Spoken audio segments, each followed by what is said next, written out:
Mine duto mapek mondikore bwo okumba mar SHA biro konyore nono maonge chudo e ute thieth mag sirkal. Maendi biro tok sirkal bero chenro mag thieth kokadho okumba mar SHA. To kaka Simpros Okinda leronwa, ber manyien no bende biro duoko chien pek mar omenda ma jotuo kansa kod jotuo mag ringar mar remo bende chulo.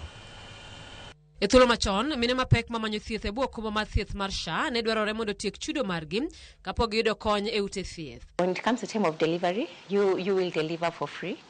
In case there's any emergency need a referral, you'll be referred to a higher level facility. Kata kamano, e bwo chenro manyien, mine duto mondikore ne okumba mar thieth mar SHA koro biro yudo chenro mag konyruok nono maonge chudo. We also have managed to make sure that this cost is what is the average cost in the market. Kalore kod migawo mar thieth, sirkal oketo omenda e bwo agulu mar primary health care mar konyo mine mapek maonge nyalo mar chulo omenda madwarore kod okumba mar SHA.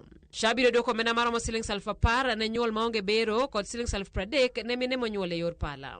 Kalore kod SHA, ute thieth moko mag level 3 osepuodhi kod KMPDC mondo tim bero mar nyuol.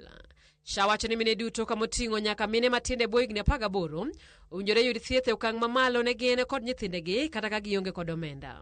Chenro manyien go manogo chape gazet ma pacho ka bende chiro geno ne jotuo mag kansa mathothgi osebedo ka ywak mondo omednegi omenda moketnegi mar thieth e okumbano magisebedo ka giwacho ni rumo piyo nono. Sani koro jotuo kansa ni kod cover ma Sh800,000 kowuok e Sh550 mani chiwo chon. E bwo okumano, jotuo mag kansa bende biro tiyo kod Sh2,500 e kinde ma gilimo ute thieth e sa 14. Ma oting'o neno laktar molony e thiedho kansa kata oncologist, jalony e chiemo makare, jalony e tuoche obwongo kod rito jotuo ma ohewore kata palliative care. Jotuo bende biro yudo Sh5,000 ne chuo yath mar kimo kaluwore kod kaka thieth dwaro, Sh machopo 15,000 ne chenro mag thieth kachiel kod mwandu mitiyo godo e kimo, ka bende jotuo biro yudo Sh500 mar pimo remo.